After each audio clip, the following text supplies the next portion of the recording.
they made it illegal is, you know, demonize Mexicans and demonize the black culture, demonize Chinese, because the Chinese were right in there too. Now they hate stoners, hippies, because that became the... Well then, that's how they demonized our culture, you know, they just called us hippies.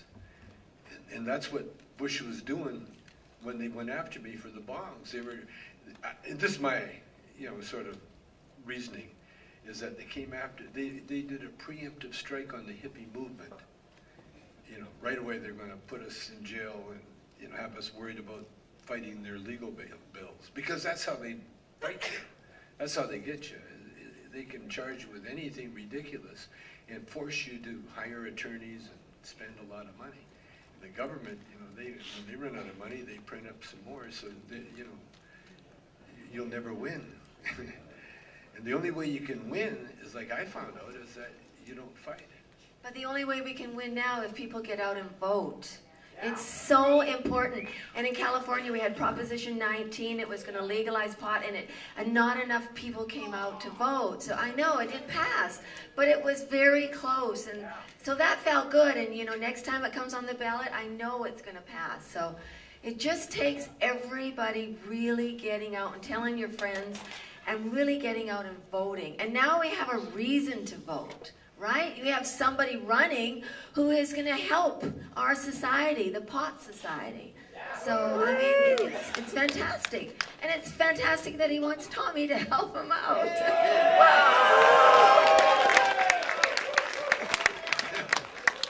Yeah, he asked me, why don't you run for office?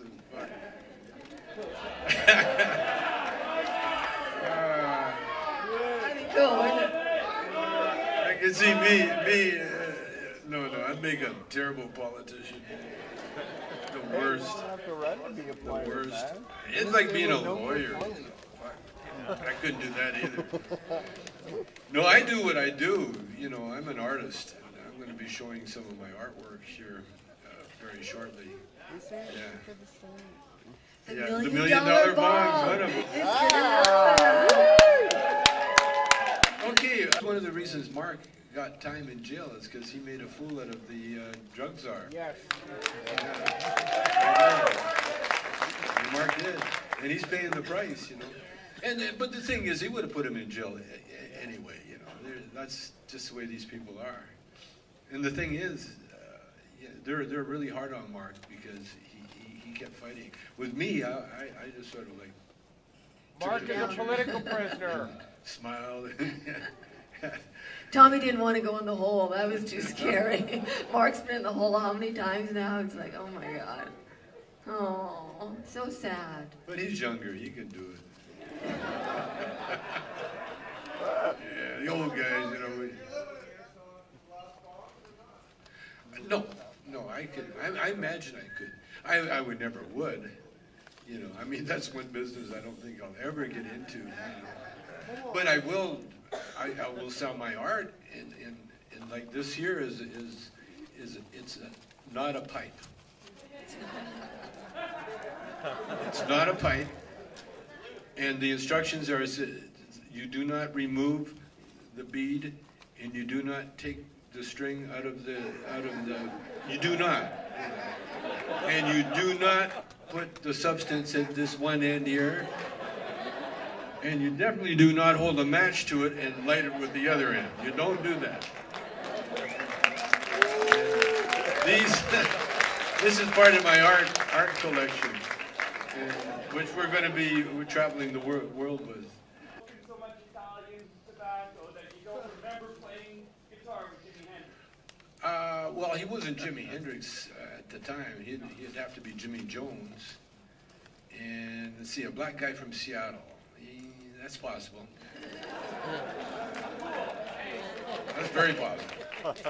Up here in Vancouver, very possible.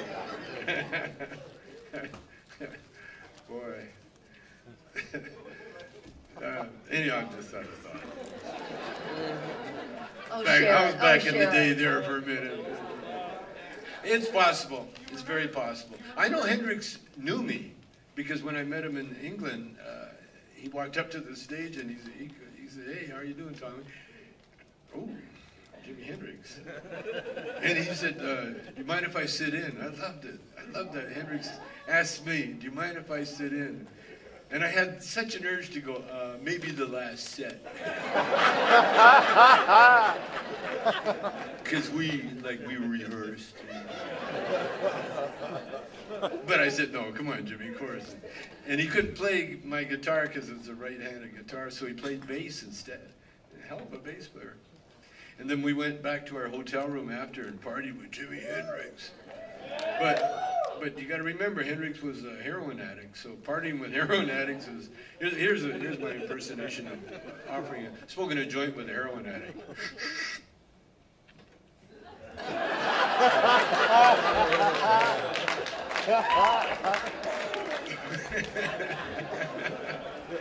And that's what happened with Jimmy. Jimmy never came out of the bathroom or the bedroom.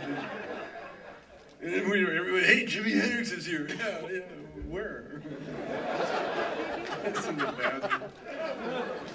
But girls were sneaking up elevator shafts and climbing through the windows. Oh, they're doing anything to get at this guy, you know. Black guy from Seattle.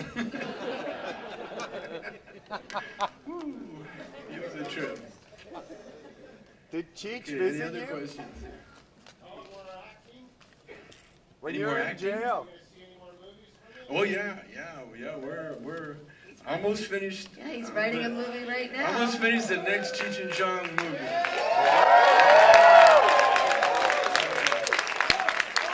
And I can't show Cheech the script until I make sure that he's signed on. Because he's going to be doing a lot of acting in this one. But it's a takeoff. Well, what it is, we hadn't seen each other for. We're members of a blues band, you know, fictional blues band, and we once had a hit, and then we broke up, because Cheech became an art dealer, a very successful art dealer. I became a street singer, and then Cheech loses everything in a Madoff investment scheme, and he has to. The only money he can make is that he has to team up with his old partner again. And so he tries to bond with me, and I take him on a great journey. I make him become Cheech that we knew before. So it's a good movie. It's very funny.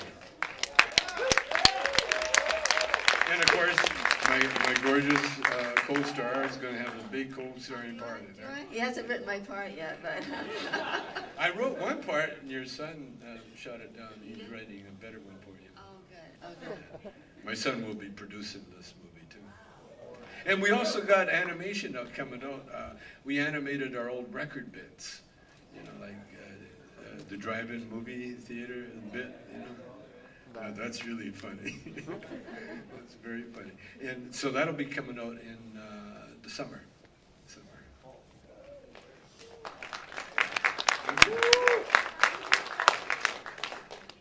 Questions from the audience? Tommy, when did you start seeing your comedy as more than just entertainment and as a way of making social change?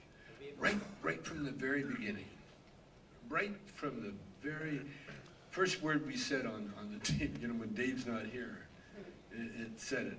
It showed you the culture that the cops are busting daily and how stupid they were.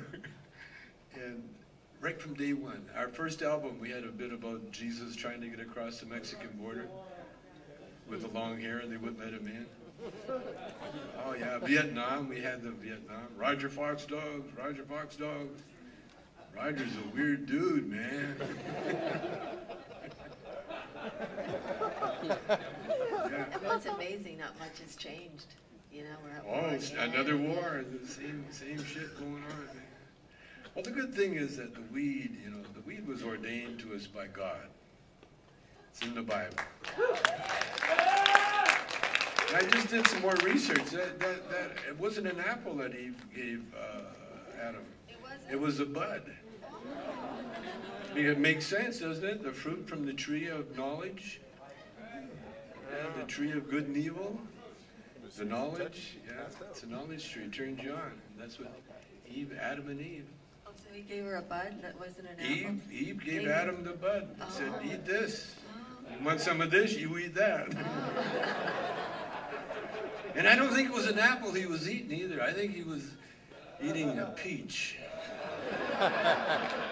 Nice, soft, warm peach where you could just stick his lungs in.